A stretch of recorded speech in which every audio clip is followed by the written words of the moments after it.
Back-to-back game nights for the Toronto Maple Leafs and the real Kyper and Bourne show. Nick Kypreos, Justin Bourne, Sammy McKee, Derek Brandale, Jake the Snake Schultz with you for the next 2 hours. 2 hours, and then we go right into pregame half an hour later.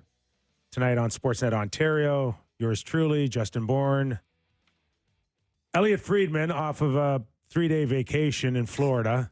No. He's been gathering information at the GM meeting. There was Zippo, less than Zippo coming out of there of any significance. But you don't know. You have to go. I was watching our national broadcast yesterday, and they did a whole second period thing about how there was all this news that came out. Was I lied to?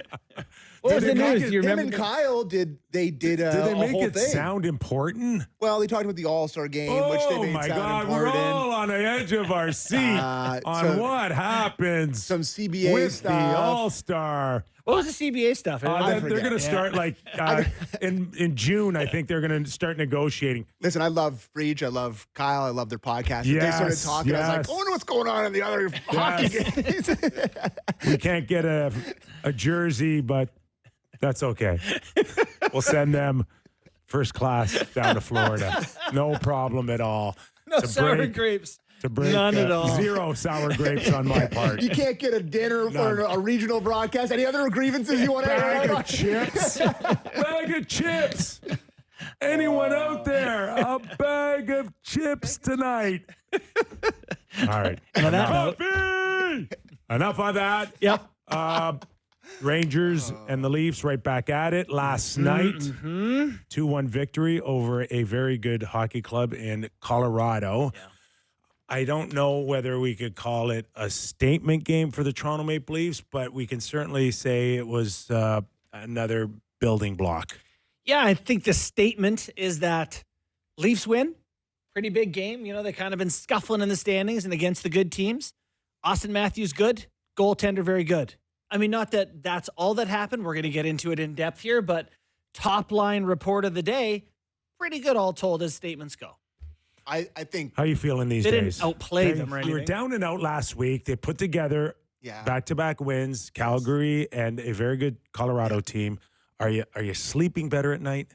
I sleep great, regardless. I don't believe that. I sleep great, unless I miss like a 6-footer for par for like an 84. Then A week ago, you're still thinking about it. But I think that if you want to talk about statement games, I think it was an individual statement game for 2 guys, or maybe 3 guys. Specifically for Joseph Woll, absolute statement game, where coach puts his trust in him, kind of goes away from the rotation that they've been doing. On the second half of back-to-back, you think maybe Stolarz would get the first one, Woll gets the second one, says he likes the way he's been playing, puts him in there, and he's brilliant. He is as good as he's been all year. Statement game for Austin Matthews, who I thought was better than Nathan McKinnon last night. And statement game for Jake McCabe, who I thought was brilliant last night as well. 25-40 or 25-30 for McCabe and Ice Time last night.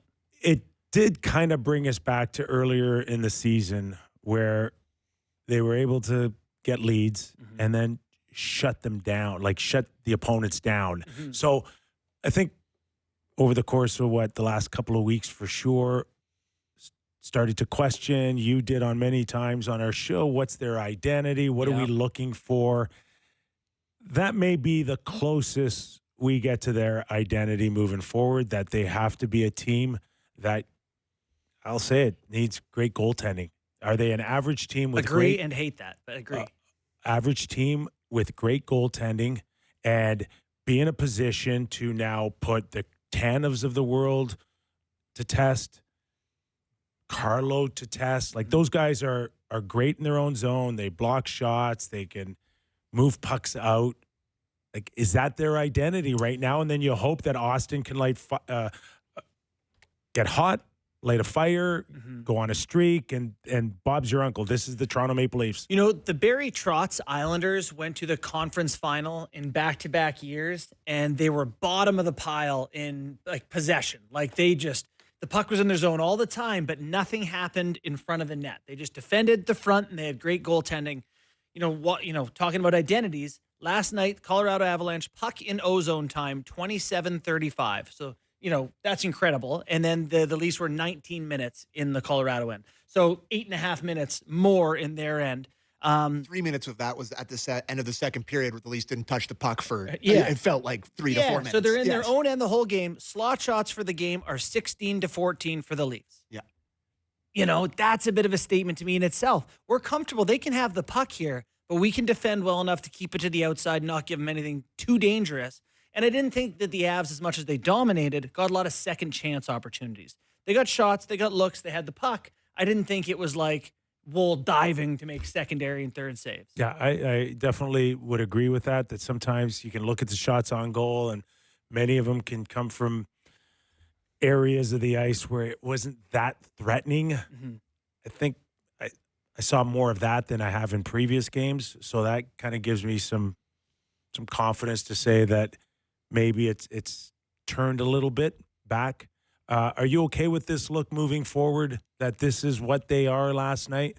I think, yeah. I think denying the middle of the ice is something that we talked about a ton at the start of the year, and those numbers there provide the fact that how many shots did they end up with? Almost 40, and they had, what did you say, 39. 14 from the slot? Correct, yeah. So that tells you that they're doing a pretty good job of denying the middle of the ice, which is something that they can go with, and I do feel comfortable with it.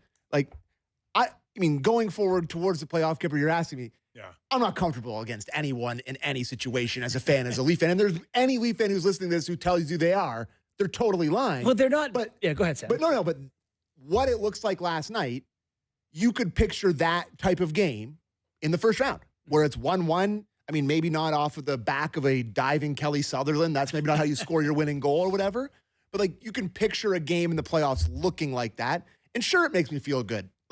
Having them win a couple in a row impressively, I feel better. Mm-hmm. I'm not convinced, but I feel better. Yeah. Is that fair? I think it's absolutely fair. Yeah. I'm with you. It doesn't feel like they're going to be way better than anyone they play. Florida, Tampa Bay, whoever it may be. They're not going to be way better. So they have to be comfortable playing in close games. They're third in the NHL in 1-goal wins this year. So they've played a lot of close hockey. I also do think that that's maybe the best team in the league. And they're going to make a lot of competition look like that on a night-to-night basis. So, the first period, they got three-quarter iced. Yeah. For much of the second period, they got three-quarter iced. And then they kind of rallied in the third and were the better team in the third. So give them credit for that. For sure. Tuesday, we had Steve Alliquette on. Mm-hmm. For those of you that didn't catch him, go download it because he's excellent. Of course, me and you, every once in a while, do this useful or useless with certain analytics, but he takes it to another level and really applies it, especially with goaltenders. And he didn't waver one bit when he said, Joseph Woll's the guy. Yeah. I don't know if you kind of followed any of social media and the replies of "you're crazy," Stolarz is better. I got a lot of Stolarz is the guy, not Woll. Yeah. I think after last night, there really should be a strong feel that this thing is heading towards Joseph Woll in Game 1. You think it's there now that it's his net to lose? I think it's geared towards, yes. It's now, I believe that he would have to really look suspect and have some bad starts to think that this wouldn't shape up for Joseph Woll in Game 1. So if both these guys play even from here, day one, it's Joseph Woll. I'm not totally convinced on that at all. Yeah. I am. You are. Both you guys are full-on Woll guys. No, but keep in mind, this is not it's not close. It's like if it's today, if they're even on the way through, now he's got the leg up. Stolarz had a bar so high that it kind of looks like he slipped the last 2 weeks. And it's not fair, but there is some slippage. Mm-hmm. Say what you will on how high the bar was. You know what goal I hated? I hated David Perron's goal from Ottawa. It almost handcuffed him. Smacked it into the glove area. Went mid-net. I didn't like that one. Anyway. I go back originally to the thought of signing Joseph Woll to that 4-year deal, $12 million, $13 million. I think three Three? times. Okay. Yeah. 3 times 4? 3 times 3 and change. Okay. He ended up with $11 million, I think. And then Stolarz comes in with a thought and idea that this guy will be a very good second guy. Mm-hmm. I think that's where that's where they were all along. Of course, the injury came along to Joseph Woll in training camp. Stolar was also better than expected. Was better than expected, but I think it's going to correct itself right now. Mm-hmm. Yeah, I mean that's a fine thing. Stolar's on the years at 918. The numbers are still really good, but Woll has been steady and, like you said before the year, very good. I do feel a little better about Woll when I think back to the games he went into against Boston. Were they down 3-1 when they first put him in Game 5? Yeah, and he won games 5 and 6 and looked tremendous. When he went in against Florida 2 years ago, he got their win in Game 4 and looked great in Game 5. I think they ended up losing by a goal in Game 5, but 3-2 in overtime. Nick Cousins down the left wing. Correct. Freak. But anyway, you've never had a concussion, eh? You can tell. Yeah, he has been really good in playoffs over those 4 starts for the Leafs. So I know it's small sample, but still, it makes you feel like he's not going to go in there and be like, "Oh my God, the moment." I'm still not convinced. I'm not ready to give up. All right. I think that Woll's had a good stretch here. He won. Like I said off the top, statement game for him after the coach goes against his rotation and gives him the net and he performs. But I really think that Stolarz has just as high end potential in terms of stealing a game, which you need in the playoffs. Like I think I saw yesterday that, second in the NHL in goals saved above expected per 60 this year. Like he's been an elite goaltender all year long. It boils. I'm just not, I don't want to be, because I think Woll has a longer track record here where people know him better. But right now, just to be like, on March 20th, be like, I'm ready to. There's a lot of hockey to be played here, boys. And Stolarz has been really, really good. There's been really good. So I'm not giving up my boy Stolarz. All right. Let's go to Craig Berube for our first Kippers Clipper of the day on Joseph Woll. Yeah, he is excellent. Made some real good saves, held us in there in the first period. I didn't think we were on our toes in the first period. We're a little bit, looked like we were a little bit tentative, not aggressive enough, kind of watching them move the puck around and skate. It's great. Sorry, I was also perusing. You have a headline about how it is too early to give up on this Leafs team. What? Yeah, I did.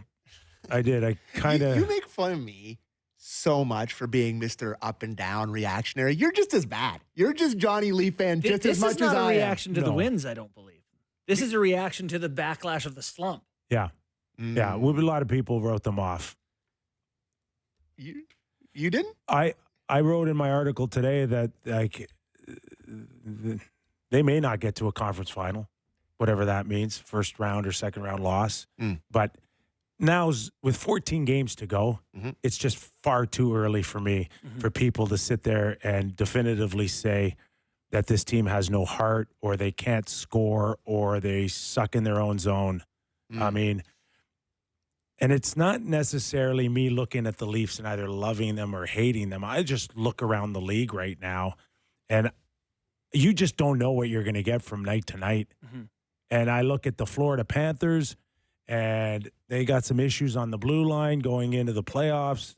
How about Seth Jones? Has stunk since he's been there. Like 5-on-5, he's been horrible. 39% goal share, I think, when he's on the ice.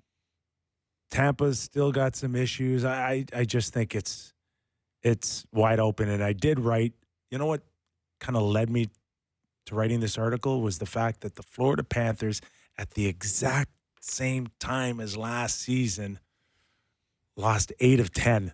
Did you hear that, folks? 8 of 10. In March of 2024. What were the Leafs? 1-6? Yeah, they were 1-4-1 over 6 games. And people were freaking out. What you're saying is this is how you win the cup. Carry the one. The Leafs are going to win the cup?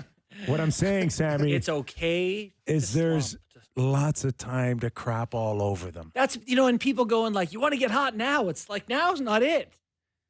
Hold. It's like eating an avocado. Hold. Right? Hold. Not ready yet.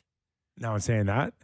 Okay. Last night, it's still a challenge to get to the net, boys. I don't know if they must have had one good shot in the first 12 minutes. Yeah. I think I that's looked up and they had like 3 shots on goal, but one was Tanev on a dump in outside the blue line. There's stuff that they counted that really shouldn't count. But averaging 7 shots a goal in the first 2 periods. 7 shots per game in the first. Is that what he's saying? Sorry. Yeah, they had 14 shots after 40 minutes. Okay. Like 7 a period is not great. Didn't see a lot out of Tavares' line last night. No. Except for the last 2 shifts of the game. Yeah, Where they hard. where they were really good, but outside of that, not a ton of greatness. Lawton's having a lot of trouble staying in the offensive zone or getting to the net.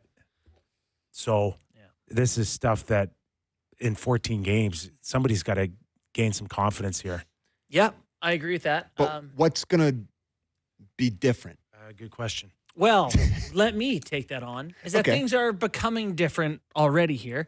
Brandon Carlo has given them a true top 4. Yeah. They have 4D that you can rely on pretty steadily. The other thing, and I'm now going to throw a meatball down the gut to Kip, is that Austin Matthews hadn't been very good for a long stretch. Yeah. We'd been excusing him for injuries and, we don't know what's going on with this guy, yada, yada. Back-to-back really good games. Yes, That changes the links for the Leafs for sure. and changes perhaps how we should talk about Matthews going forward. Yeah, and stop with the put the he's hurt or put anything like in that ballpark away here. It's like don't want to hear it anymore. That something's going on with him. Let's just say that if he's not good, it's because he's not good.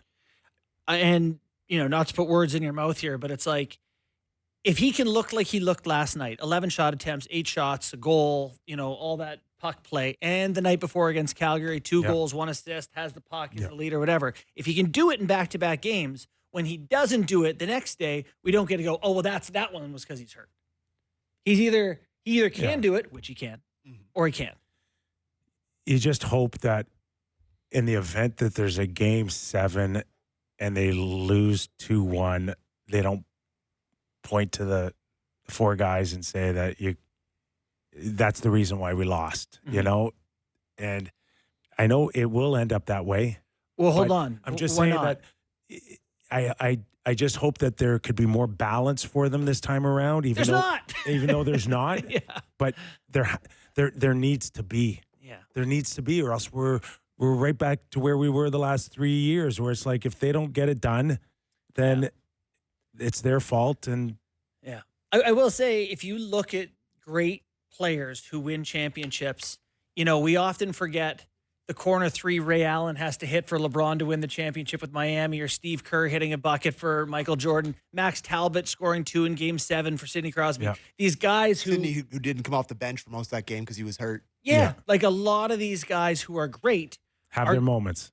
They need someone else in some moments to say, all right, we're going to get a piece of the pie for you here. You mean like Steven Lorentz picking up a puck off a ref that got shot by a sniper, and when it goes down and scores a shorthanded goal that ends up being the winning winning goal? Ever since the ref fell or shot by, he thought he was going to get hit, and he dove out of the way, and he misread the shot. I think yes. He dove. He toe picked. He dove. No. I think he blew a wheel. Look, he thinks he's going to hit it, so he's trying to dive under it. Go. We need to play that again. Yeah, I don't He know. sees it come off the stick. He thinks it's going to hit him, and he tries to dive under it. We got to re-rack that here. No, he fell. No, he didn't. If they did a contest out of 18,000 people at the game last night to give them one moment to be an official, that's the way I expect that they would look or fall. It's hard. It's amazing. That guy's ripping one at him from It's amazing. distance. There's 4 guys out there, 4 extra guys, and they're never in the way. Ghost. Like you don't notice them until they go like this. Yeah. Like you don't look at them. You don't think of them. And so when you see that happen, you're like, oh my God. Yeah. And Kelly Sutherland watching Lorentz break, he's like, just don't- bang it off the end glass, please. Like, of course, Lorentz shoots in a shorty for the game winner. Exactly. Big pump. Yeah. I'm sure that in the refs room after the game, they were just like, he had to shoot that in. Like, come on. Some people are suggesting that he should blow the whistle down. What? I'm like, he's a piece of the one action the out there. Like dumbest things you could do. Also completely go against the rules of hockey for 100 years? Yeah. Just like, because, that's just, them's the breaks. He's on the ice. That's the part of it. That's the human element of sport right there. It is. God, that's And funny. for all the, times it goes against you, like, it's not like I'm sitting here today being like, well, they didn't deserve to win except for that bounce. Like, yeah, you get a break here or there, you lose. Yeah, they got Sometimes it two goes the really other good way. breaks. Yeah. That if we look at Austin Matthews the last 2 or 3 months, how many times that you got that used to go in for you? Mhm. That used to go in for you. Right. Leafs also hit what, 3 posts in that game? Feels like Matthews hit one off the crossbar there, and McCabe rung one Yeah. off the inside of the post. Yeah. feels like they've been banging Yeah. off the post a little bit. And Lorenz made a really good shot, and I don't want to take that away from him. But yeah. like It's not inside the post, Like- is it? Blackwood against Woll, like no contest, pal. Yeah. Well, that's if- a can if of corn for Woll. Thanks. If Colorado's goalie loses his net like that Mhm. regularly, that team will go nowhere. Like he had no clue where his net was, and I thought he had enough time to recover off of the bounce off of Kelly Sutherland. Goalie? Yeah, Tons of time. That's Tons it. He of picks time. it up outside the blue line. like you can't give up that much glove. No. Great Blackwood. shot, Steve. There you go. Nice. Oh, it's a Yeah. great It's shot. just No, nice. it's a great shot. By the It's way, a great shot. Got to be the most likable guy Oh, in yeah. interviews. Joseph Woll also gets a nod for being amiable and personable. He was likable. He's likable. Yeah. But, I mean, did you see the scoring chance stuff against that fourth line was together with him and Lawton, the fourth line? Not pretty. No. Can we have a Lawton conversation or is it still too early? No, Okay. have it all day long. You want to hear from Craig Yes. Berube on Lawton first? Let's play it. Clip 3. Just a little bit, like I think he's trying to probably play the game without making mistakes, and he's overthinking things instead of just playing goal lots. Just play, be aggressive, do your thing, and that'll come around. I do believe that. He wants to do well, and he just gotta loosen up and go play. Like use your ability. You're a good player. You played in the league a long time. Just go play. I think he's holding back a little bit, too safe almost. Mm-hmm. Totally. And remember I said to you before about him skating? Like several times I've seen him like get the puck and stop moving his feet and be like, all right, like, think about it or whatever. It's like, I'm just not sure if Leaf fans know what to really expect out of him. mhm.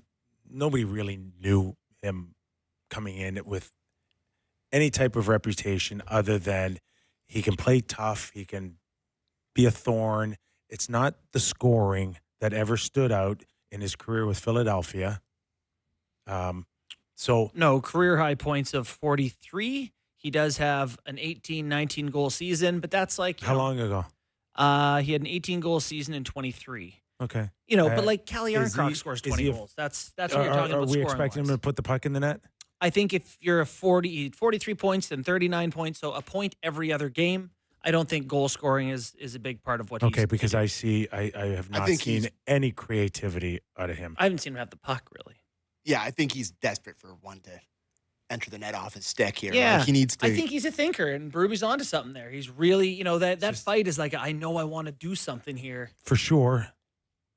But I think people got to just be realistic on what this guy is capable of doing. And I think they gave up a first and a good prospect here. So there's a ton of pressure to be more than just a 3.5, fourth line guy. Yeah. But I'm not sure what he's capable of really giving right now that would satisfy that.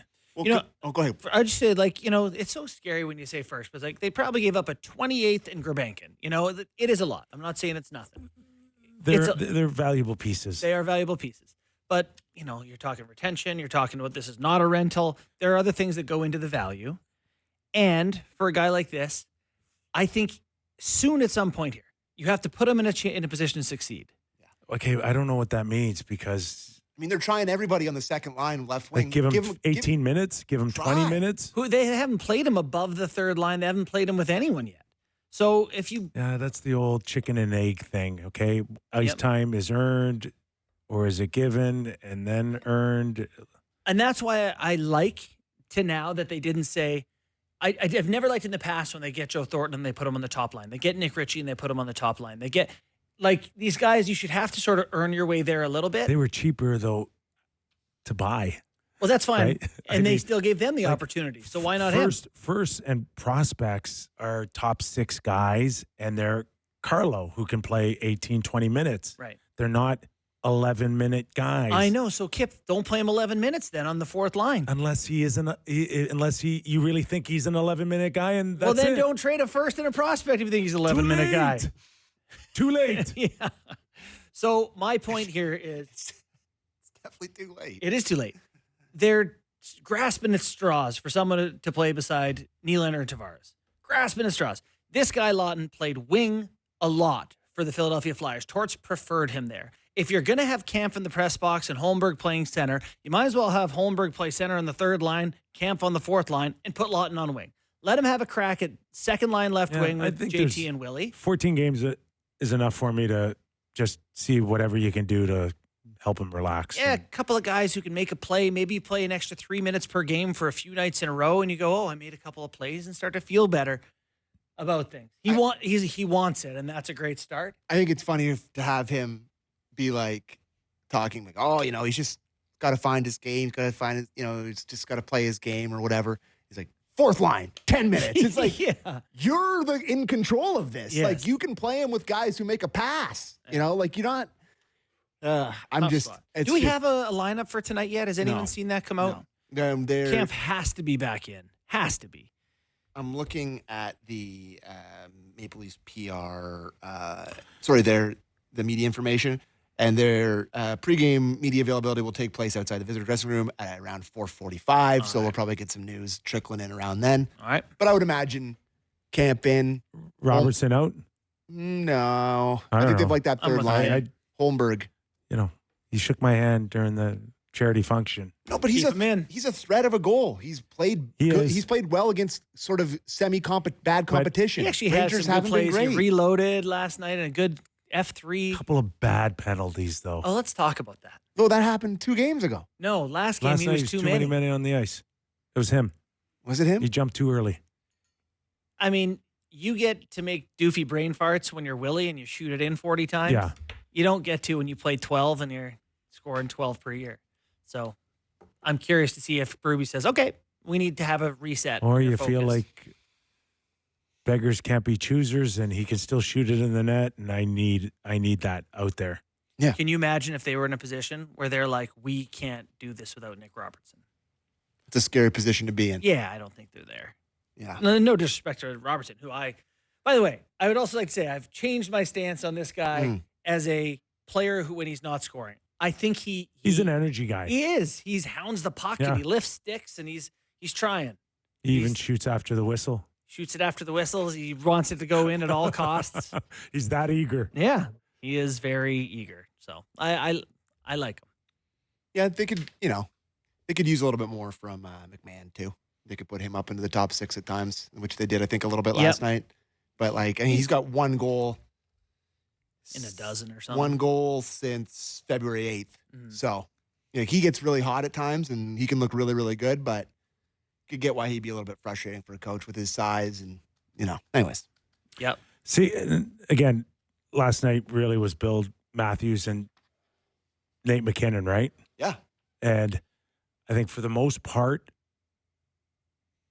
if you go into a first round and it might be Barkov or Point or whatever, there's always that chance that the first 2 big lines can kind of cancel each other out. Mhm. And maybe that, to me, it looked like that a little bit. Yeah.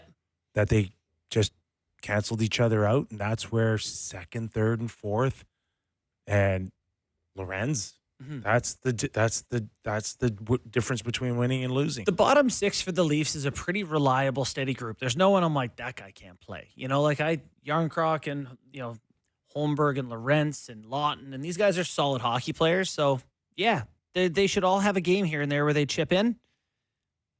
Nice when Matthews is back and can handle the top line. He led the team in controlled entries, scoring chances off the rush, slot shots, OZ possession time, expected goals. He was the dude.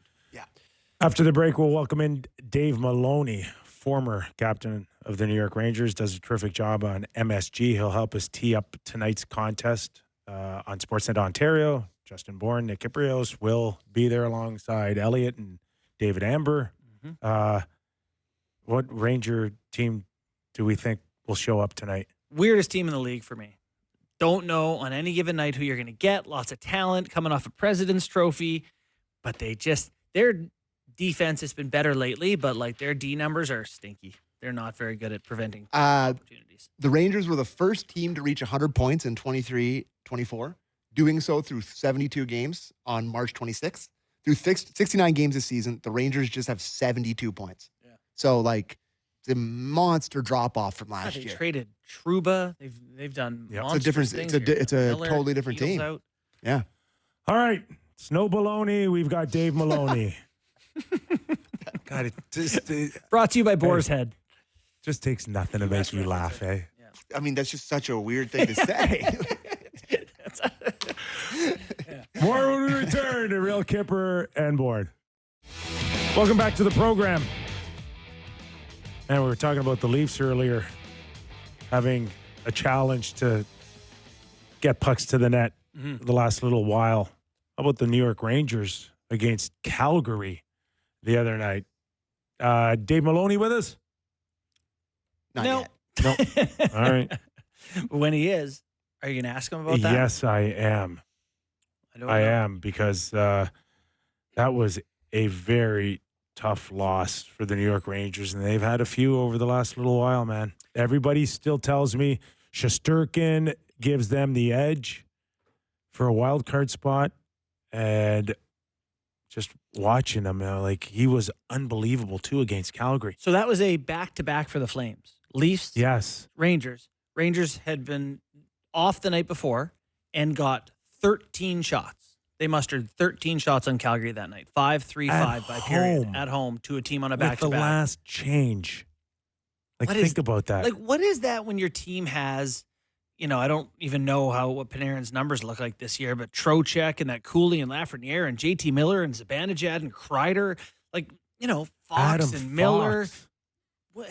I don't know. It's inexplicable. They're like the Canucks this year. Something just seems rotten. You thought JT Miller was going to come in there. I think he gave them some juice early. He's had a good start. I'm losing my page here. He's had 18 points in 19 games. Yeah. Since being acquired. I don't know what else he can do. Well, don't ask us. Let's ask the expert. Dave, thanks for joining us. Getting ready for Toronto Maple Leafs and the New York Rangers. And I was just thinking to myself, if I had to pick analysts that had the toughest job in hockey this year, I think of you, our boy Valley, Hank, trying to describe the New York Rangers from one game to the next. Well, I certainly appreciate that, because it has been a bit of a battle. Trying to keep it on the up and up, right? It's just been really, to me, it goes back to July 1st. And this thing, the whole worm turned then, when the management, attempted to do what they thought they had to do, and the fallouts from that, and it started from there. And despite the fact the team got out of the gates well, they weren't playing well. The goaltenders were spectacular, and here we are now again. You've got like 13 games left, and it's going to be a stretch, I think, for this club to make the postseason. Dave, excuse my ignorance. Remind me what happened on July 1st. What was it that they were trying to do with the team? Well, what happened was they had a deal. It sounded like they had a deal in place to move Jacob Trouba. He opted out of that. He had the right to say no. And then they moved Barclay Goodrow. Right. Goodrow was waived. And those are the two of the really heart and soul guys. However you want to. We've all been in teams and stuff that are special guys in the room. And now, only in hindsight do I think there's a recognition of just how important those two guys were to keep this group on the up and up. And once they were gone, and now is that the sole reason? No, it's not. But I think it started then, and it just cast a bit of a pall over the season right from the get-go. The saving grace for, I think, the New York Rangers for many years, even going back to Hank Lundqvist, is that they had better goaltending than most here. And Right. Shesterkin started, Dave, with a contract dispute that took a while. Not that anybody really truly believed that it wouldn't get done, but, when you consider maybe the back and forth as a distraction, or even if you watch Swayman in Boston not really get his footing all season long, can that be attributed to maybe Shesterkin's inability to look as consistent as he has in the past? I'm not sure about that. Okay. I don't think the contract issue was. I don't think it was ever contentious. I think, and I don't really think specific to that affecting his play. The thing is, he hasn't been who he has been, right? And but I really don't think that had anything to do with the contract. I think it just has been, he has set such a standard for himself, and for the franchise, that he's just been off kilter. He hasn't been quite as consistent. Now, he hasn't had much help in front of him either. So, no, he's still the most valuable player of the club, as is any goaltender, any top goaltender on any team is going to be the most important guy. But he just hasn't been quite as consistent with the standard he set. So he's probably he's guilty of setting the standard he does. And there's nothing there to assume or to think there's anything wrong. It's just been one of those years. Well, and I kind of want to use that same sort of idea to ask you about Zibanejad, a guy who, he's played all the hockey games for the Rangers this year, and his points per game are just down considerably. Goals in particular, his plus minus way off. What's different with him, and is it just getting older? Well, I do think that's part of it. I think he's heading north of 30, and listen, I think I can't help to have reference a conversation I had with Jonathan Quick. We were in Washington, and he'd come off after a morning skate, and you could tell it was a grind. And I asked him how hard it was to stay competitive. He goes, it's very hard. It's you have to work that much harder just to stay even. And I just, at the start of the season through 2024, Mika was absolutely not a factor. No factor at all. He's been better since the count flipped it to 25, and he's been even better on the wing with JT Miller. I think what happens.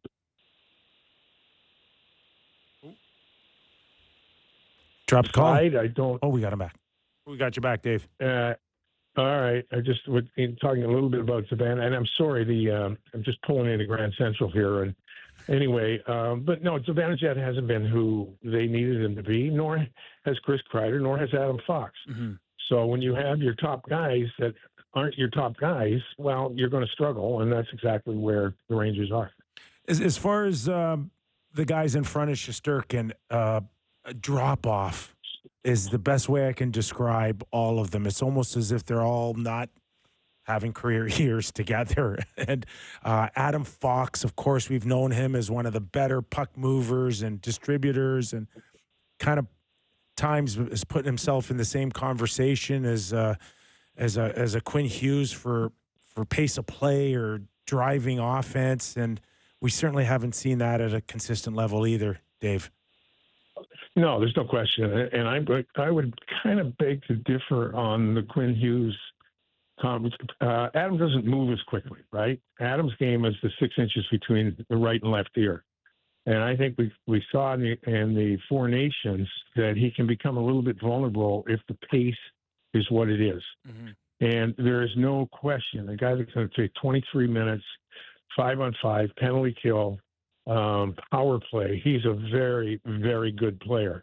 But when you start talking about Makar, Quinn Hughes, Sanderson in Ottawa, there's a different pace to the game that they're playing, and that's where it's headed. And, the skill development continues to be what it is through the game. And listen, this is not, I don't know how it sounds. It shouldn't be sounding as a criticism. The reality is, he is a very, very good defender. But when it comes to the guys who make a real force off the back end, and I think of Makar and I think of Quinn Hughes, it's a different game. Mm-hmm. So then, do you feel some hope about this Rangers team in that all these guys you mentioned are maybe not playing to their potential, but they won the President's Trophy last year. They're still there. There's tons of talent and lots to like. Do you still feel like this can kind of come together for them over the closing month of the season? Well, if you're only as good as your last game, no. All right. They were awful against Calgary. Awful. Compete, and that's the comment coming out of the room. It was the biggest game of the year, and nobody showed up. So, far be it from me as an outsider. But if they're, again, you're playing Toronto. Like I watched Toronto and Colorado last night. They're in a different league. They're in a different league than the teams that are battling it out for the spots like the Rangers. And I think Colorado and Toronto got better at the trade deadline. So can they? Sure. Can they? I expect a better game here tonight from the Rangers because it can't be much poorer than it was against Calgary. And that takes nothing away from Calgary. Calgary simply outworked them. And in a lot of ways, that's inexcusable, right? But, it's a little bit like, in hindsight, if we could all be hindsight managers and figure out what went wrong, well, you didn't show up. So the next night, you hope you show up. So it is going to be a battle. I think they have the second toughest schedule of the teams that are in that group, trying to battle it out. But the end could come quickly if the last game is any indication. The end could come quickly for this group. Just one more for me, Dave, before we let you go, as you tee up the Toronto Maple Leafs and the Rangers on MSG Network. If this doesn't bode well at the end of the year, could we expect some major changes with maybe the exception of JT Miller, who just arrived? Well, yeah, I would think there's going to be, if they do not make the playoffs, I think there has to be perhaps address just the leadership group that the guys that have been here that have had legitimate kicks at the can, but haven't gotten it done. Now you throw Miller into the mix, that's a whole different look. It's a whole different attitude about how to play and how to compete and things like that. So I would think now how Chris Drury and his staff goes about doing that, who knows? Can you find those intangibles in free agency? Can you find it, or do you have to reshuffle the deck a little bit when it comes to your top players? Because at the end of the day, this season, the top players just haven't been good enough. Will be fascinating to watch tonight out of Madison Square Garden. Hey, Dave, really appreciate your time. Enjoy calling the game tonight. All right, guys. Thanks. Thanks, Dave. Appreciate it. That is Dave Maloney, MSG Network, hockey analyst, former New York Ranger captain, youngest to ever wear the C. What's up, Sammy? He sounds thrilled about the Rangers. Well, listen, he's not wrong. No. Nice to hear him tell it like it is. He knows. He knows, and he's too old to blow smoke.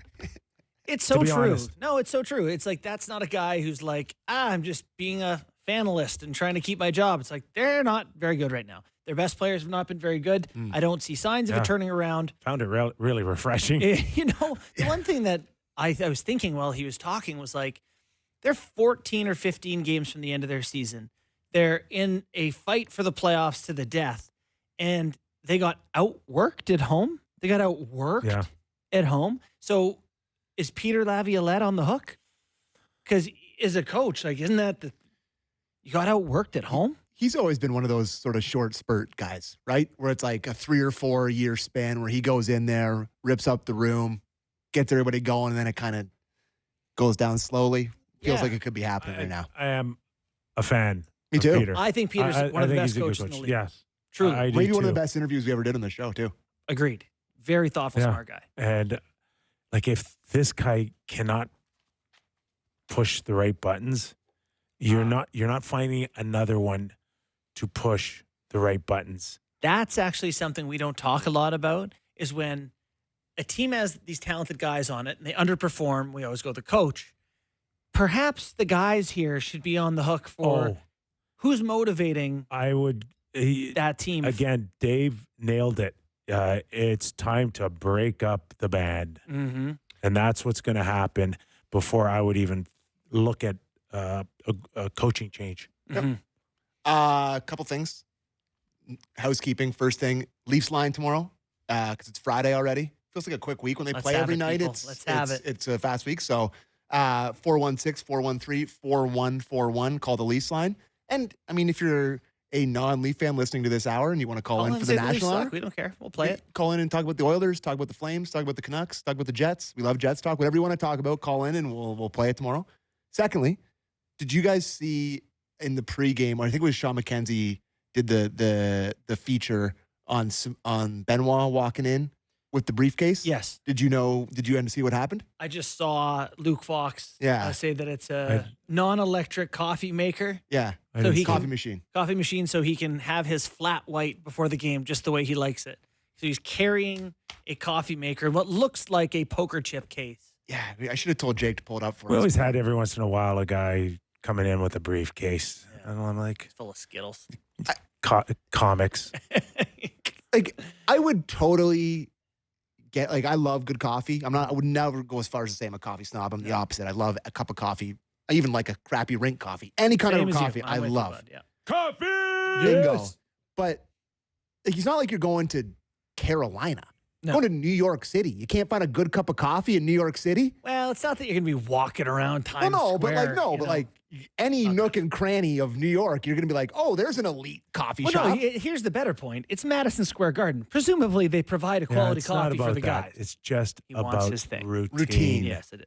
It's about And he wanted everybody to ask him why he's carrying a big silver He did briefcase kinda wearing like a pink beanie, right? These guys make a lot of money, eh? Just hauling around a non-electric flat white maker. whatever floats your boat. Just get the I got W. no problem with it. Just It's- win, baby. Hey, we're allowed to make fun of it. You're allowed to do it. Everyone's happy. Have at it. I love any cup of coffee, but Can I tell you, I recently went back from the pods to making a pot of coffee. oh yeah, it's way better. The pot is delightful. Yes. It's just a very I satisfying waste- experience. I didn't start drinking coffee till like after I was married. My What? wife got me on coffee. She's like, you're Greek. You guys do the Greek coffee? Isn't that a thing? Is it it is. frothy It's- thing? Yeah, I always thought it was like drinking my driveway. It's that Greek coffee. It's like cold It was like asphalt tar. mix. So hold on. So you just like all through your playing career, you never had a cup of coffee Never. for And a you game? know, there are guys. That's Does insane. he seem would- like a guy who needs energy? No, but like I would- a cup of coffee. we would I'm going get- to beer league. It's a we 10 would- o'clock game. I will have a coffee. We would get off the bus, and if there wasn't coffee already waiting, Yeah. some of the vets Oh, yeah. would lose their junk. Yeah. Where is the coffee? They cannot even breathe That's me. without a coffee. Buddy, slide into an AA meeting and see what you need coffee. Yeah. There's some boys looking for a pick There me you up in go. there. Yeah. But yes, no, it's an essential part of the lifestyle. You think the Rangers show up tonight and give the Leafs a bit of a fight, or is this? Oh, here we go. There he is. God, Where's he walking in? who did But that? it's Is that like Jake Jake. Schultz? Way to Jake go, Schultz. Jake. He looks like a ventriloquist carrying his. He looks dummy like an East Coast in that fisherman, thing. is what he looks like. And also, Jake McCabe looks like a hitman. Yeah, and he is a hitman. Yeah, they win that game yesterday, and they did an interview with him. Yeah. And damned if he Yeah, smiled Jake once. should be like starring in a Netflix Yeah. series. Who was it that Called the murderer, and he's the murderer, and Huh? everyone knows he's the murderer, and he doesn't care. Who is I forget who I saw said that he looks like he would man a Tommy gun in a mafia movie. That's what he looks like. He's got a gritty face. 100%. I love him. What are you, Sammy, in a Netflix? Like the twerp guy that like says a couple lines in a sports documentary. That's what I am. I was on Amazon. I was literally that. Yeah. In there 24/7 or whatever the hell they did. My voice is in there. Yeah.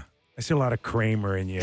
Tripping and can I say and something? falling and spilling. I was Kramer 3 to 4 years in a row for Halloween in high school. Is that right? Yeah, I don't even like I Seinfeld. told you, I can see it.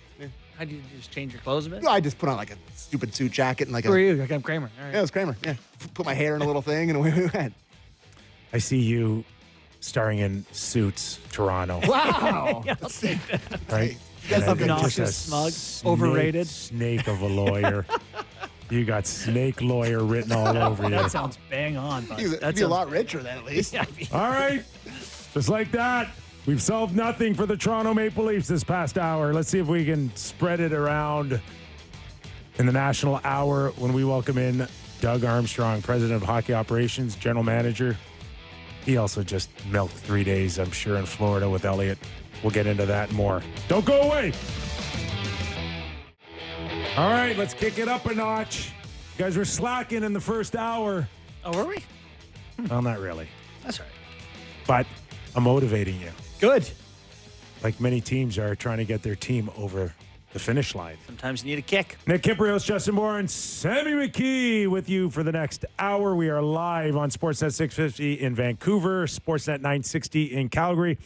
This hour of Real Kyper and Bourne brought to you by Bet365. In a few minutes, we'll welcome in Doug Armstrong. Armstrong, president of hockey operations, general manager of the St. Louis Blues. But in the meantime, I thank hundreds of you out in social media who just text Sammy, change the jersey. It's actually really kind of cute. It's cute that people are like, love Sammy, and they know your dad is going to yell at him if he doesn't do it. They're like, Sammy, don't do it. I can't help but again be like, you're talking about them sending free. Could they just give us some money for some jerseys? Look at the size of 32 this. sweaters This would is cost so embarrassing. This is the smallest jersey. That is It's almost so embarrassing. small we only get the bottom half of the jersey Like, in the frame. Oh my God. boys medium. It's terrible. It's you know where that came from? That's Ryan Fabro, our boss's like kids. Childhood. He like brought it in. He's like, I got my kids' jerseys. All right. So thanks, Fabro's There's kid. the whole thing. All right. Before we get to a guest, can we please address the Montreal Canadiens and yesterday the Nick Suzuki thing? Do you see me getting killed over well, this? you called him a fourth liner. Yes, I'm with Twitter and Here's what- X and all the rest of them. JP. Here's what I take away from this. This is awesome. Way to go, Montreal Canadiens, for spurring engagement with your team. They care again. They're no longer just like, oh, we're going to rebuild, whatever. They're like, no, Nick Suzuki is not the 25th best center in the league. He's 12th or whatever you think he is. I got a message saying, make Justin give me 24 centers. I get that. I've got that 100 times today. And so I did say, when we had the conversation, I said, he's like, whatever, 25th best. And it went over to Sammy. And I was like, that's too harsh. That's not right. Like immediately I know that that's not true. So today I wrote it out. And I've got him like, maybe he's top 15. I'm off by 10. He did. He jumped 10. He jumped 10 because like you 10 got scared. There's like 10 guys you would definitely take. And then there's 10 guys where you're like, do you want Sebastian Aho or Suzuki? It's like, I don't know. Depends what you're looking for. I'll take Suzuki. Top 15. There you go. Suzuki Abrao? Oh, I'll take Suzuki over Aho. Me too. I and I will. Yes. As a card-carrying member of Nick Suzuki, my beloved Nick Suzuki from the Onsen Attack, one of the best players in franchise Absolutely. history. I adore him. Yeah. But Aho's pretty good. You know who you're not taking? Brady Shen, because he was unavailable at the trade deadline. yeah. Let's welcome him in, the man who led my trade board for 3 months and only to disappoint me To trade nobody. because he didn't trade half his team. And Doug Armstrong, president of hockey operations. Army, how are you, man? Hey, are you still in Florida with Elliot? Not with LA, but I'm still in Florida. I can't lie. Good for you. Good for you. And like anything else, a really nice paid vacation, eh? Yes. Yeah. I can't lie down that one either. Did anything come out of it that, that is worth talking about, or is everything just hunky-dory? Besides my sunburn or... Hey, You got some color, buddy, Doug. you look like you were bobbing for French fries for 3 days. Yeah, no, it was a constructive meeting. I think we spent a lot of time on goal interference, quite honestly, and looking at I think it was 60 calls, and everyone had an opportunity to, agree or disagree with the call, and it was surprising how much we supported hockey operations. Just and there was no, it was just our call, and they were very, very similar. So I think, what we talk about is when it's not your team, they seem to be a lot more. There's a lot more synergy to what you look at. When it's your team, you don't seem to see the synergy if it's not going your way. Any talk about the delays or speeding the process up, or again, the focus has to be getting it right first? I'm sorry, fans, if you need to wait 7 minutes, so be it. I think getting it right. We would all like it to be done as quick as possible, but what you want to do and what the league wants to do is make sure they get every angle. Sometimes that takes a little while and get the call right. The last thing you can do is say, let's say you put a clock on at 45 seconds. and then at 47 seconds, a new angle comes in and the call is wrong, over 2 seconds or whatever it is. I think getting it right is the most important thing. Doug, maybe you can give us some insight. Are you good on the GM meetings? Some insight into how the trade deadline played out for you. The Blues find themselves in a really competitive hunt here for that last spot. Did that affect some of your decision making at the deadline?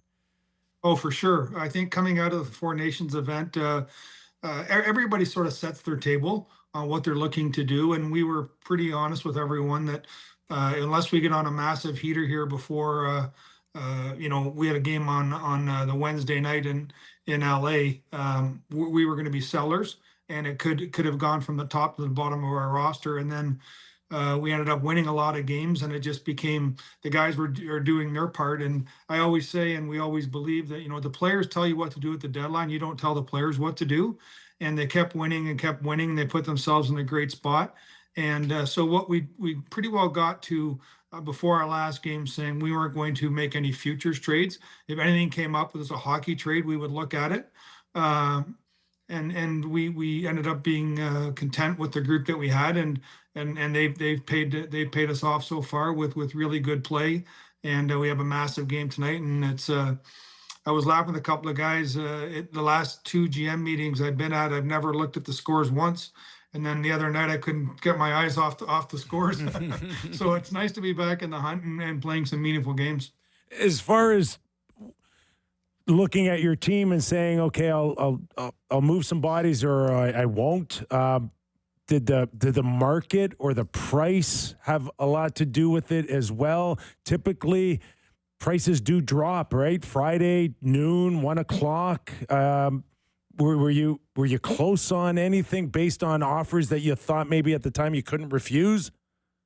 No, just and again, if we had lost, we won a bunch of games and we lost to Dallas, and then we beat LA, and it was the players dictated that we weren't in the futures market. We had set a high price for if we were going to get into the futures market. Because we didn't have to move anybody because we didn't have expiring contracts of our top players. And then, a 4th or 5th or 6th round pick or whatever you could get for someone on an expiring deal, didn't make sense for us where we were at. So we just kept our group moving forward. And I think if we had got into the futures market, we could have made some potentially good long-term deals, but it didn't. What we want to do is build around that group in their early 20s. Probably the oldest guys are Kyper and Thomas, and then we have a lot of guys with, adding Broberg and Holloway this year to put him in with Hofer and Neighbors, and then we have some of these young guys coming. When 3 years ago we added all those picks, and we had 3 first-round picks, and those guys are turning pro and should start making an impact over the next 12 to 24 months. We're trying to build around that group, and we stayed consistent to that principle. One more in terms of this particular trade deadline for you, Army, and that's kind of a unique situation where you've named a new general manager coming up in Alex Steen. How much of this trade deadline did you have to be conscientious of what kind of team you leave him? Did that ever come into play at all? I think it's been in play since last year when we brought him in, and not that I'm trying to set the table up perfectly for him, but we have a plan, and when he came in, I told him what the plan was, and we wanted to stay consistent to it. Now, if we were a team that like Washington, I don't think anyone. I shouldn't say anyone. Probably they thought they were going to have the year they are. But if they had been a different team, you make different decisions. We weren't that team, so we had no reason to change our philosophy. What would have changed our philosophy was if we didn't win those games, we would have gone a different direction. Mm-hmm. So I hate to skip around here, but I feel like I haven't asked you about the Four Nations. I mean, first off, congratulations. That was obviously a very exciting thing for our country. Did you feel it? The Canadian passion behind that, did it become something, I guess, greater than you expected it to be? Yeah, it did.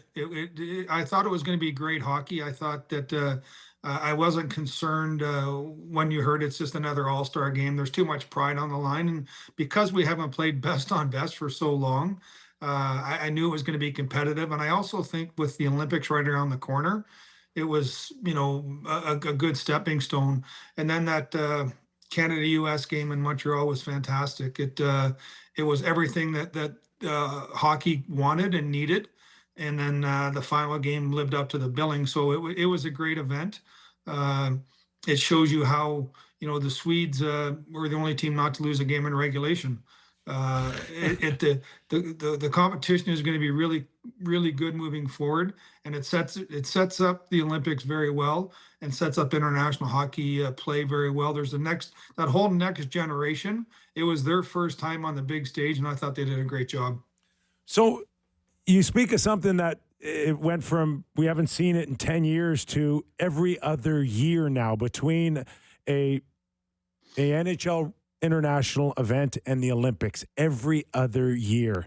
And I'm just wondering, is that a big ask which should fall on pretty much the same players for the next 5 or 10 years?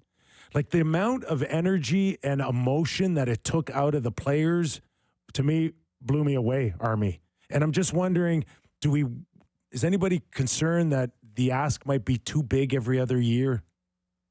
Yeah, it's certainly on the radar screen, but you have to.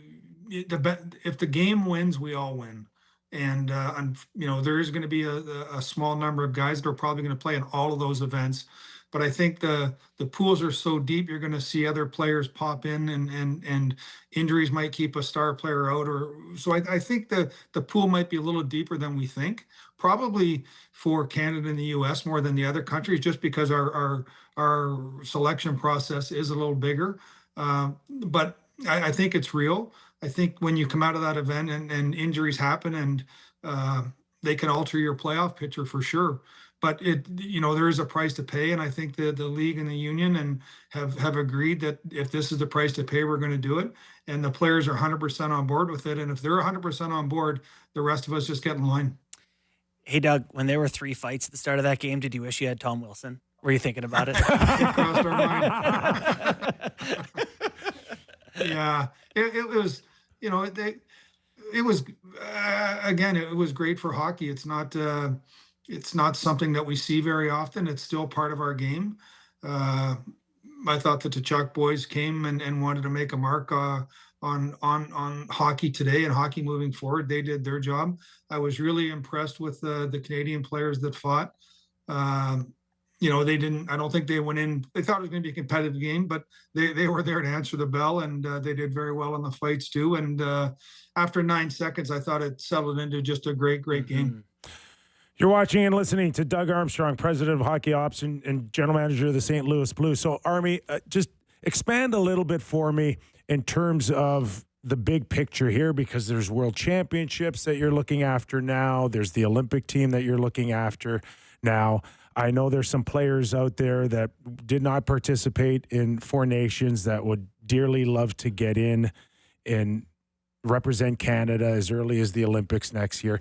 How do you now give the players that participated a thought of, hey, you were loyal to us, you came, that's going to give you an edge, without telling the players that didn't participate you have no shot at it? Like that it's a good place to be, I'm sure, but there's the loyalty part for the guys that have been there, and then there's the carrot that still needs to be dangled to guys that say, you're not out of the mix here. Just because you didn't play in the Four Nations doesn't mean that you can't be on the Olympic roster next February. Yeah, well, we did an exercise, and I won't give you the results, with our management group on how many different players we thought would be on that team prior to the event. And, it was more than one, I'll tell you that.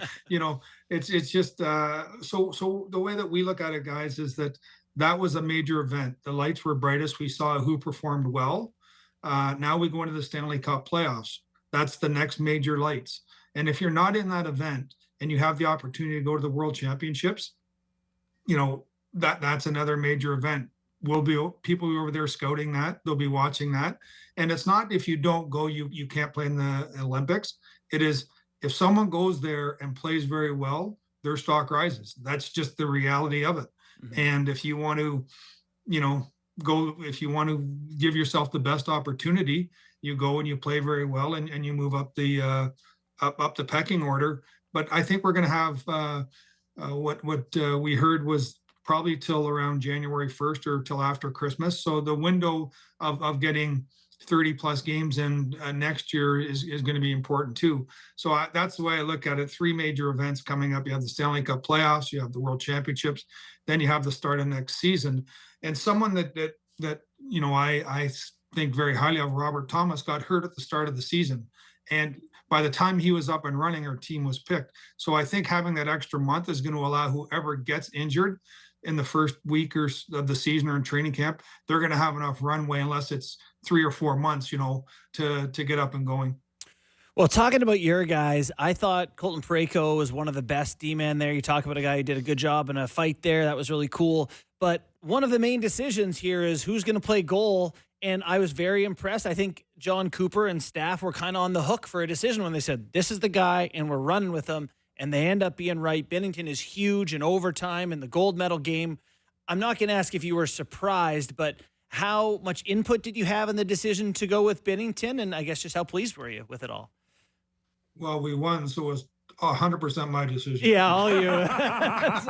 Well done. No, I think, John and David Alexander and all the coaches, it was a tough call. All 3 goaltenders were good. I think they went with Binnington. And, if you go back to that first game against the Swedes, he might have had one he wanted back, but he made a couple in overtime that got us that extra point that we needed to get into the finals. Mm-hmm. And then what he did against in the finals in the overtime was nothing short of spectacular. And so I'm probably happy for Binner for something a little bit different, is that we won that event. He won that event for us, a great part of it, and he can breathe all summer. Going back to Toronto, let's say a bad goal had gone in, mm-hmm. This is just the narrative that we have to deal with until next February. What's going to happen with our goal to have a guy that can win? Just by that job that he did in the overtime alone, let everybody breathe, allows him to breathe over the summer, go back home, go out for dinner, maybe even get a free beer from somebody because of that great play. But if not get harassed on what happened. And I think that our goaltending is in a good spot. Binner's there, and you see Blackwood playing unreal in Colorado now, Thompson in Washington. I think there's going to be great competition, and I'm just happy for Binner, though, just for the long-term approach of what that does for him right now psychologically, but also how it affects the summer. In terms of the playoff race, lots of talk about changing things or, who gets to play who in the first round, Army, and eliminating good teams early in the first round as we anticipate maybe a Colorado and Dallas. How do you see things moving forward here on the current system? I think that the league is happy with the format the way it is. Divisional play is very important. We've been on that too in the 2000, maybe 12 to 16, somewhere in that. Like, we were playing Chicago a lot, and we were usually 2 of the top 5 or 6 teams in the league. We just had to play in that first round. That's just the way it was. I think if you want to win the championship, you're going to have to go through good teams. I think it is compelling, though, like coming out of the gate and having those series, it gets everybody's attention in round 1, and then it just builds momentum. So I understand that, the reality is 16 teams are going to be done. And then 2 weeks later, there's another 8 joining them. And that's just the way it is. But I'm excited about those first round matchups. I'm hoping we have one to get excited about, and then you go from there. But as far as those top teams having to play, it's great for the game because it gets everyone's attention. There's going to be teams that are very excited, and I've been on the other side of the coin. You push all your chips into the middle, and you're done in 12 days. There's a lot of soul searching going on what you gave up to do that. But that's if you think you have a chance to win, I give those teams a ton of credit because they anteed up. So, the fact that your team has this chance to be in one of those playoff series, a lot of that comes at the change of things when you get Jim Montgomery. And so what has changed for your team with his arrival? I would say the consistency of our top 6 players is totally different. When we were playing before, if you look at it, just look at our record, like the Holloway, Shen line, Kyrou were playing great. And then the Thomas line and Buchnevich weren't playing as good. And then all of a sudden they got going and the Shen line cooled down a little bit. Over the last, and I never really felt, and our group didn't feel that we ever had any more than 4, usually just 3 of our top 6 going. And I think if you want to have success, you need, obviously it's when you get 6 going, that's unreal. But if you can get 5 going at any one time, because they're the difference makers. They touch every part of your game. They kill penalties, but more importantly, on the power play, they drive your 5-on-5 play. So I would say it's been the consistency of our top 6 players have been really good. And I think adding Fowler really stabilized our group. Him and Parenko, it's the closest that we've had since Bouwmeester and Parenko with Fowler back there. He's not different than Bo is defending, but if you look at his point totals, they've been outstanding. Then let everybody go down another rung. I think we've got great, you just look at the total number of games played from our first 5 defensemen. They got to be near the top of the league. So there's massive experience there, and that's been a huge benefit. Hey, speaking of Holloway, Army, you remember when Berkey plotted to fight Kevin Lowe in a barn over the offer sheet of Penner? Over the phone, too. Yeah. I mean, has anyone this year challenged you at all from the Oilers, Stan Bowman? I know Kevin's a little old now, but, does anybody want to take a run at you? No, I don't think so. I think we just understand that this is part of the business. And I think the difference from our perspective, at least, is that we charted a path where we thought this was a possible solution, was to get the players. I think again, I don't want to speak for everybody, but NHL owners got deep pockets, so if it's just about, well, he doesn't want to spend the money, they'll spend it. They don't let players walk just over money. It could be over the structure of what they have and what they have coming. And it was a perfect storm for us. The Oilers, I thought Jeff did a really good job. The 1st of July, he went out, he was extremely aggressive. He brought in veteran players, but that closed the amount of finances they had for something like this. And I think the opposite was, if you look at what Boston did with Swayman, or Kenny Holland did with his 2 young players. I think Boston left $10 million, and Steve Yzerman left like $19 million for those players. So there was no real reason to think that an offer sheet there would work. They worked on this one because of the amount of money we were willing to put into it, and the great job they had done in bringing in other players. Do you think you've opened up something that other teams need to really visit? And do you expect more offer sheets coming in years to come here now? Yeah, I don't want to rain on the parade. I think what it's probably done, Kyper, it's made everyone aware that if you have a good young restricted free agent, there's a leave the room that you want to be able to match it. Now, if you're willing to take the compensation of 3 first-round picks, then leave $1 less than that to make them go to that level. There's a level that everyone is acceptable to move on, and I think it's just creating enough space for yourself. And again, the Oilers are a top team. I can't really second guess what they did. They're a Stanley Cup favorite after the deadline. I think on the money line they were everyone's favorite to win. So. Again, it was just something that made sense for us where we were in our growth pattern. Adding 2 young players to that age bracket also made sense. Army, I can't thank you enough for leaving the beach for us. Yeah, great interview. And I don't know, for those of you that can't see your beach wear, it's fantastic. Yeah, that shirt screams beach. Well, I was at golf and I was in the beach all day. That's awesome. All right. Really appreciate All right. it, Army. Have a great one, bud. Good luck tonight. Always love coming on with you guys. You take care. All the best. Appreciate All right, it. Thanks Doug so much. Armstrong. He's a lot of fun. He is. I mean, And he lets me have fun with him. that's the most amount of information you can get in one interview. That was Yeah, spectacular. It was I thought. great. Yeah. It was great. Good I job, think guys. I think he opened up something with the offer sheets. See, I think it's like when Vegas did the expansion draft and everyone fleeced everyone. Yeah. And then Seattle came around next and everyone was like, not this time. No, I feel like it's like a not this time thing. So what was the situation with Shea Theodore in Vegas? Didn't they like pay a pick to protect another guy on there, and they let him I have just know they got Fowler and a March. pick? They threw in Riley Smith to take Marchessault. Oh, my or something God. in Florida. Yeah. So the Toronto Maple Leafs have Matthew Nyes, and people are worried about. See, to me, it's not a guy potentially to make $7 or $8 million bucks. Mm-hmm. His was more of not a money decision, but you have to make a decision on how good you think Holloway is. Nobody's going to make a tough decision on Matthew Nyes if he's good or not, or whether or not he's got a very solid career ahead of him. But between like a Dylan Holloway or even a Broberg, like that's a very hard decision to make very quickly on how good you think these guys really are. I just don't agree. I think Doug is doing a great job protecting the Oilers there by not being too hard on it. Like those, you got to keep those guys. Oh my God.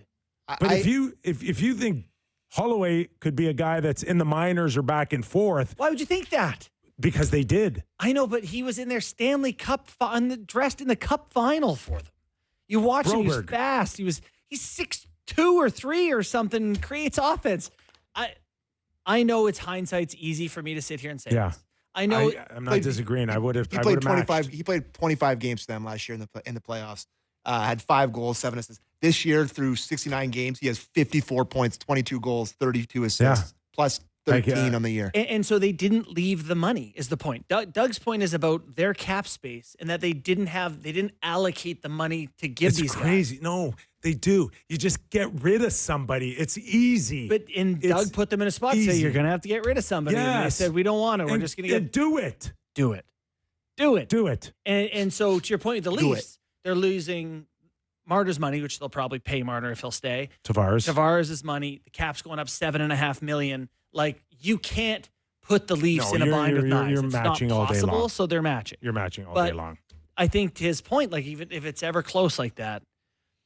Now, I don't know. The Kotkaniemi one's interesting because that got personal. Remember the way that all shook out? Yeah. And I'm not sure that he ended up being what Carolina thought No, he was going to not be. even close. Like, I'm not sure Montreal was all that hurt by that one. Well, the Habs did like. The Aho offer Well, sheet. yeah, but that was like they were like, oh, great, we'll pay him. What was it, $8 million? It was a Eight- horrible offer. 8.5 or something that was just Like, so 6 now. 6-1. easily matched. But I mean, I'm looking at Broberg's numbers this year too, boys. Like he's playing 20 a night, plus 13, 21 points in 56 They're like games. 24 years old. I at the time I was thinking like they gotta save this money for Draisaitl, they gotta save the money for McDavid, they got Bouchard coming up. Like you understood the thought process at the time I said that, but looking back, Captain Hindsight, It's tough that they're It's a both huge really mistake. effective.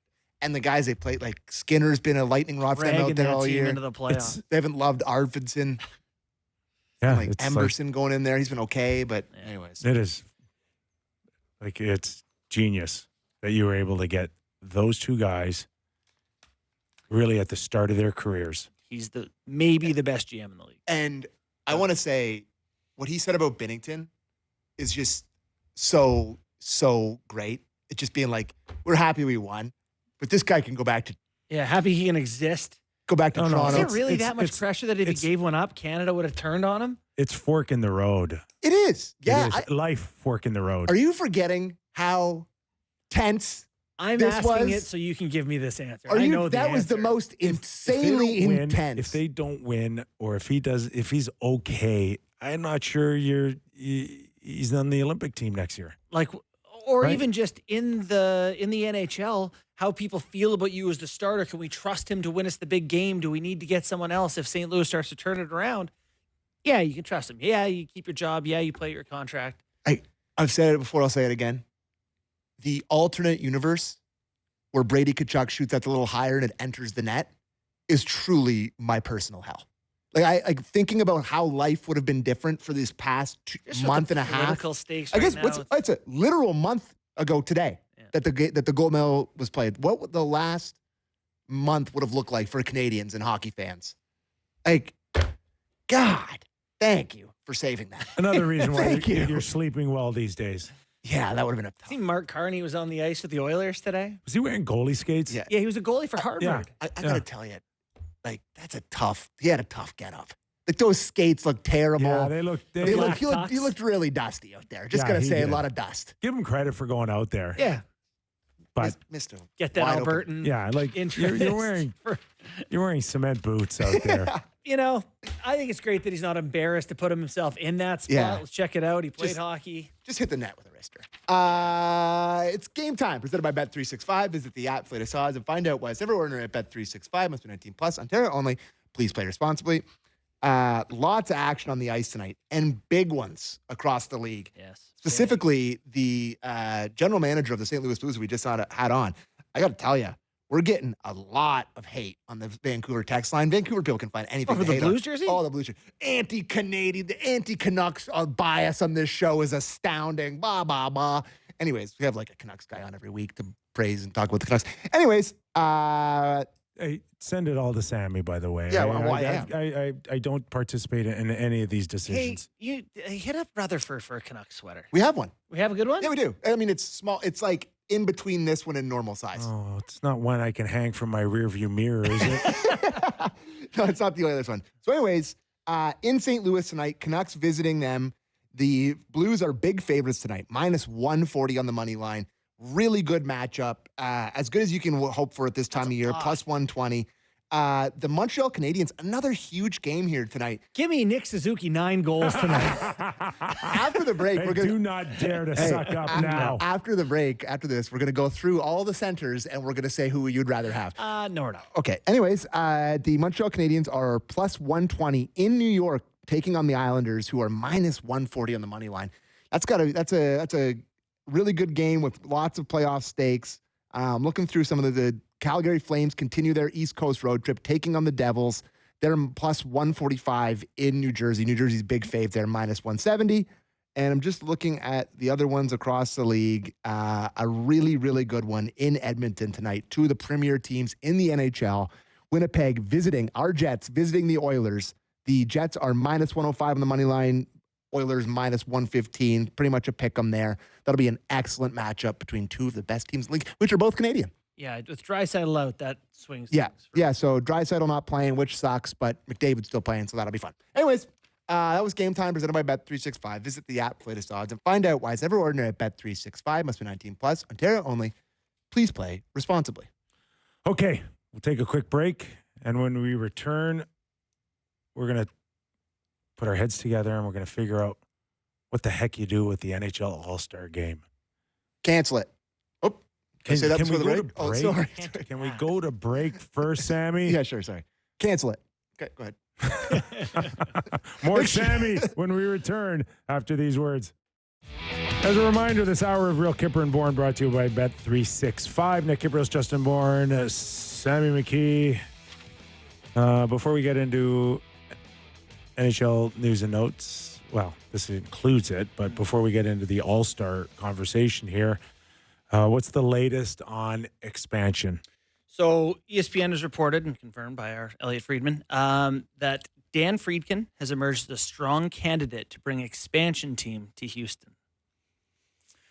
Which, you know, as Phoenix also would like to get a team back there at some point. Phoenix and Houston sound good to take us to 34? Well, wasn't the governor of Louisiana on record saying that he's had lots of nice calls with the NHL as well? Louisiana? New Orleans. Is Wheezy F Baby going to get a team? Is that, what are we doing here? I don't know. You got a pair of skates? Come on out. Try out for... Not New Orleans. You know what, though? New Orleans would be a awesome addition to the league. Better than Houston. I mean, Houston's a good Fun sports factor, town, baby. isn't it? Hockey, though? Football. Yeah. I mean, with the Rockets and the Texans. It's one of those things. I think it's the 5th biggest city in the U.S. So I think if you're the NHL, we're like, we need to be there. We just need to be there based on demographics. And They want it for who's the- Dallas. Who's the baseball team? Oh my god! Yeah, have Right? a rival. Oh, yeah. Oh, Astros. Yeah. So like they have three. They have the 3 out of the 4. So they want the 4th. Yeah. Yes. So Houston, Dan Friedkin. Just move it to. Hey, can we get a? They're going to be named the Yeti, can I- surprisingly. Can we get a Vaughn billionaire here and I get one in Toronto? The Vaughn Billionaires. Good name. Great name. We just Melville had- Millionaires. We had Doug Armstrong on earlier. If you're just catching our program right now, download it because he was fantastic. That was awesome.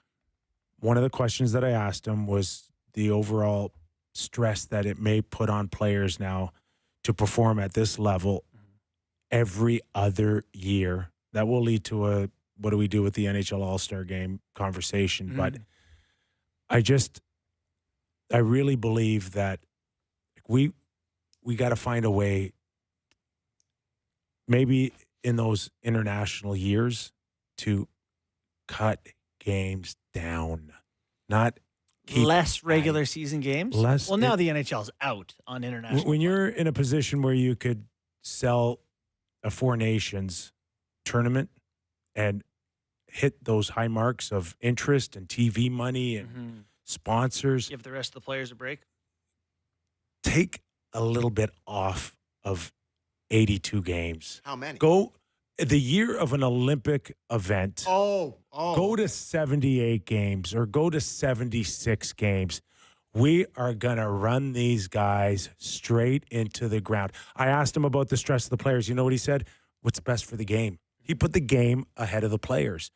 And it's the chicken and the egg thing, right? Who's part of the game? It's the players. If you're beating these guys up, and I will tell you that what I've seen this year based on the Four Nations and the amount of games that we've squeezed into this season, there's some nights the product has really suffered. Okay? And it's some nights it's not great. And it could be just the fact that There's some nights. the players just don't have it. Yeah, but I mean, there's a lot of nights over a lot of seasons where it's not great. Yeah, it just happens. But Like, I mean, there's just Does- there's bad teams playing each just other. going to There's- 78 make a tangible difference. Look at a lot of these teams with their scheduling. I think the scary thing is, to your point, Kyper, is that what we've seen from some of the big stars that took part in that, where Matthews' season took a big dip, McDavid's season took a big dip, Injuries. injuries, Kachuk's not playing, Is there a Brady chance misses a few games. Like that's you the can pull concern. back the schedule on an Olympic or no? It's just about the money. No, I'm fine with that. 7-8's fine. You're asking each owner to give up 2 gates. They probably make it back in the Four Nations year, when you do some extra event like that. Yeah. But yeah, I think they'd be hard pressed to do it. They probably want that money. But yeah, I think it would be the right thing to do. Now, what do you do with the All-Star game? And I think that's an interesting conversation because the point here is that really tough to play a game where the players expressly do not care.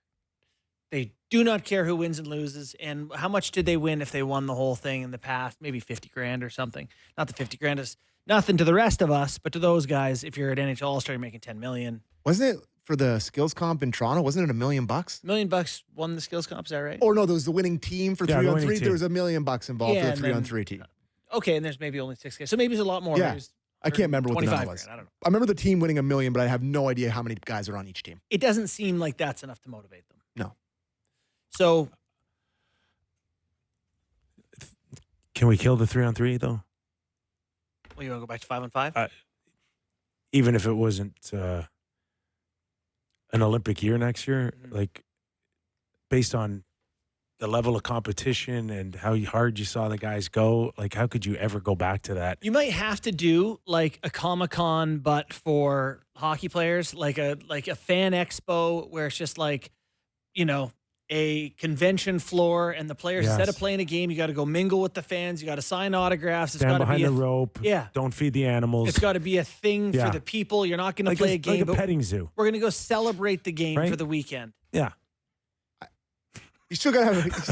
I think you still gotta have some sort of. Hold on, Kip's got an idea. What's your No, idea? I just said like a petting zoo. Smart.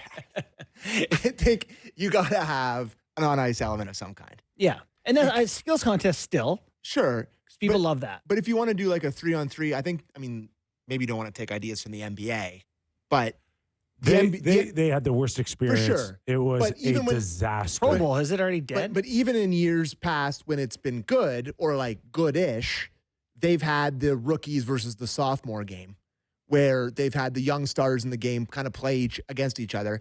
And with a ton of the guys who are going to be flying to Milan the next day from this all-star competition, maybe you have some of the young stars in the game who aren't quite ready to go to the Olympics. They take part in some the game. not quite all-star game. Sure. Everyone who is not good Sure, enough like, to play in the Olympics. If you need to have some event, /AHL. if you need to have some event, Yeah. that's something, I guess. But like, why have anything?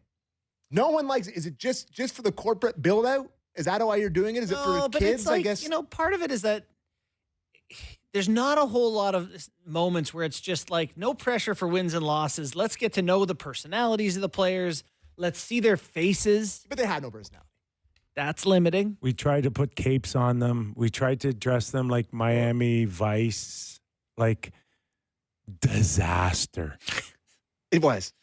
The shooting the surfboards on the beach was like, this is pretty dark. This is... Can we just mic them up and put them in a bar? So, That's how you grow the game, baby. That's how you grow the game. so GoPros at the club. Keith to the VIP over here. I can't recall the exact date that they announced the New York Islanders would be hosting next season's All-Star Weekend. But what happened between then? The Four Nations And is your now. answer. The Four Nations. Four Nations. Four Nations. So they were surprised it was so good. It crushed the All-Star games. The same people Yeah. were so surprised that their event was good Truly. that now it's a bad idea. I don't know if you've ever written a piece of content where you're like, whatever, publish, send it, and people just like, it just blows up and people love it. And you're like, that? You like that? I need to do more. That's what the Four Nations was. The NHL created another event. They've created a million events. And then people loved it. And they're like, that's the signal. We need to be more like that. Okay. I can read you what the commissioner said. We're reevaluating how we want to do things because I think we've raised the bar about as high as you can for an all-star game in any sport. And so we want to make sure whatever we do is up to the standards we've created. Impossible. I think there's part of you. Actually, it would suck to try to live up to it. You can't. That moment is past. That's why it's they're like- going to have to play this 3-on-3. I see no other alternative. You don't like the petting zoo? Oh my gosh. No, I don't want a petting zoo. Okay. Right? Don't. And I don't even think the players, they're not going to just want to be paraded out there. Fan draft. So the players pick fans out of the crowd who play the game. No? Oh, now we're talking. I pick Mark Carney as my goalie. Someone suggested to me that ESPN really wanted it, or the American Network really pushed for an all-star, and now they're like, Man. I think that may have been a factor too, where the networks, where the pressure was from maybe corporate partners. You can see people who don't know hockey, who don't have their finger on the pulse of the game, being like, do that again, do another, like Four Nations Yeah. type thing. It's like, we cannot That's recreate. That's the point that I want to hammer home, is that was such an unbelievable lightning in a bottle 2-week situation where It it's hit like the political stride, was- the absence of previous there's international no play.